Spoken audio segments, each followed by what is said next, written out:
और गाइज आज सुबह सुबह ही मतलब इतनी मतलब ऐसी सुबह सुबह ऐसी खबर मिली कि क्या बताऊँ मैं आपको कि मतलब इतना दुख होता कि एक ही परिवार में इतने सारे लोगों का जाना मतलब बहुत ही दर्दनाक खबर है ये।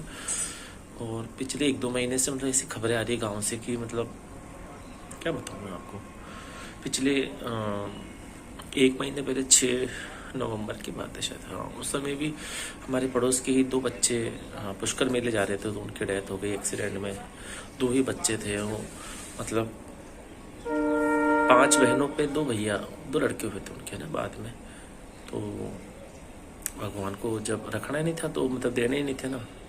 और आज उस परिवार की क्या हालत है कि आप सोच सकते हैं कि एक माँ के एक बाप के जब 2 बच्चे एक साथ चले जाते हैं तो किस प्रकार से उनका जीवन हो सकता है। आप कल्पना भी नहीं कर सकते कि किस प्रकार की जो है वो उनके परिवार पे गुजरी होगी, उन बहनों पे।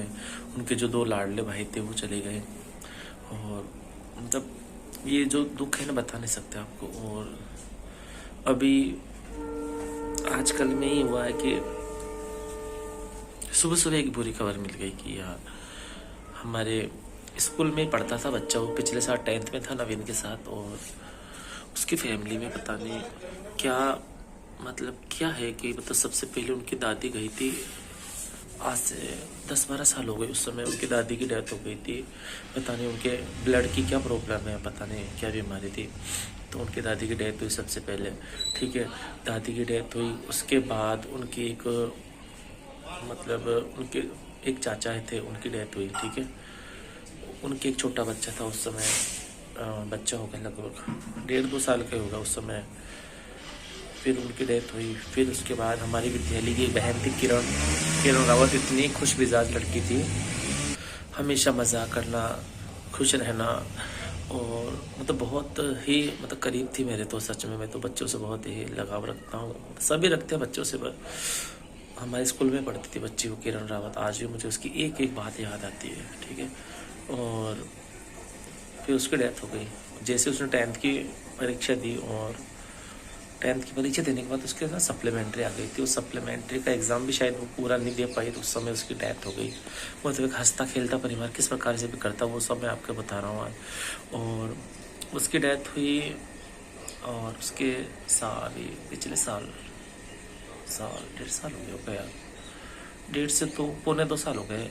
उस समय मेरी क्लासमेट था कान सिंह रावत, तो कान्हा था, तो मतलब उसकी भी डेथ हो गई। मतलब उसी बीमारी के कारण, एक ही बीमारी और परिवार के इतने सदस्यों में, तो ये हो गई थी। 4 मौतें तो ये बता रहा हूँ मैं आपको, ठीक है। और उसके बाद अभी आजकल में ही जो बीच वाला भाई था उनका, जिनकी डेथ पहले हो चुकी थी, उसकी जो पत्नी थी उन्होंने बेचारी ने 1.5-2 साल का जब था उसके बच्चा, उस समय उसकी डेथ हो गई। उसको पता नहीं कैसे करके पाला करा, और मतलब कैसे करके उनको पाला। नवीन नित्य आ गया था कुछ लेके, इसलिए मैंने बंद कर दिया था। तो पाला उसको, बड़ा किया बच्चे को। और अभी 1.5-2 साल पहले ही उसे पता पड़ा कि उसको भी वही बीमारी है। और हर महीने 15 दिन में उसको ब्लड चढ़ता था, मतलब स्कूल भी आता था। तो पिछले साल 10th बोर्ड थे, उसके फॉर्म भर दिया, उसकी मम्मी ने सब कुछ कर दिया।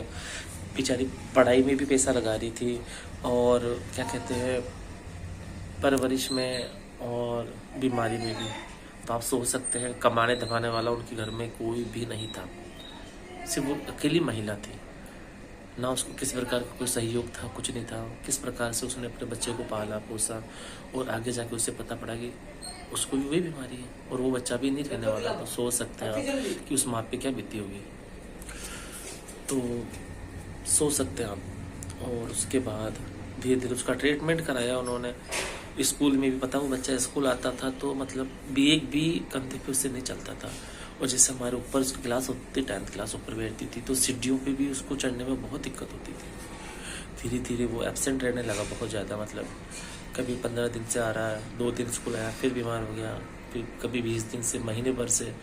तो धीरे धीरे फिर उसकी मम्मी को मैंने कहा मैम देखो आप, और स्कूल का भी वो था कि भाई जब बच्चा मतलब, वो डॉक्टर ने भी शायद उसको जवाब उस समय दे दिया था कि इसकी मतलब कंडीशन बहुत ख़राब है तो नहीं चढ़ पाएंगे। तो फिर मैंने तो उसको ये कहा भाई कि आप उसको थोड़ा सा मतलब बच्चे को खुश रखो, बस पढ़ाई का सब टेंशन उसके हटा दो, कोई दिक्कत नहीं। तो उन्होंने ड्रॉप करा लिया वो साल, पिछले साल, शायद साल भर हो गया आज, साल भर हो गया स्कूल छोड़े हुए। फिर धीरे धीरे उसका ट्रीटमेंट चलता रहा। डेली मतलब हाल चाल तो मैं पूछ लेता बच्चों से, वहाँ के उसका आसपास के बच्चे थे, भाई कैसे क्या है वो, भरत कैसा है, भरत था उसका नाम। और अभी कल ही पता पड़ा है कि मतलब परसों मुझे पता पड़ा था कि उसको ऑक्सीजन चढ़ रही है, क्योंकि वहाँ पर एक किसी और बच्चे की डेथ हो गई, छोटे बच्चे की।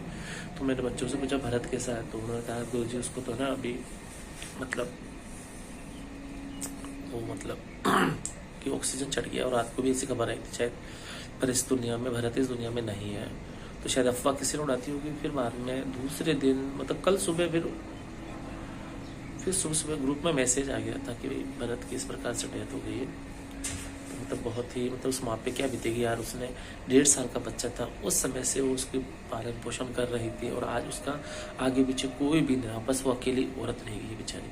तो सोच सकते कि आप उसका जीवन का क्या अर्थ और क्या वो रह गया बेचारी, बहुत दुखी है। तो इस दुनिया में दुखी लोग बहुत, उसी परिवार में 5-6 लोग मतलब जा चुके हैं इस एक ही बीमारी के कारण। पता नहीं आनुवांशिक बीमारी है, पता नहीं क्या है, समझ नहीं आ रहा। तो मन बहुत दुखी है। 2-3 दिन से मैं वीडियो बनाने की सोच रहा था, परंतु हिम्मत नहीं जुटा पाया था कि कैसे बनाऊँ, क्या करूँ। फिर आज मैंने सोचा संडे की तो चलो बैठ के अपन थोड़ा सा बताते अपने फ्रेंड्स जो भी हैं उन सबको। तो भगवान से प्रार्थना कीजिए कि भगवान भरत की आत्मा को शांति दे और उसके परिवारजन को इस दुख को सहन करने की शक्ति प्रदान करें। ठीक है गाइस, तो मिलते हैं अगले ब्लॉग में। आज का जो ब्लॉग था मैं बस आप सबको बस ये जो खबर थी वो शेयर करने के लिए ही बताया था मैंने। मैं गाँव में बताने बहुत दिनों से क्या चल रहा है। भगवान जहाँ लूटना होता मतलब उनको बहुत ज़्यादा लूटता है, और जिसको दुख देना होता जीवन में तो बहुत दुख देता है यार, क्या करें। तो चलिए गाइस, अब मैं ब्लॉग का ही एंड करता हूँ। मिलते हैं अगले ब्लॉग में। जय हिंद, जय भारत।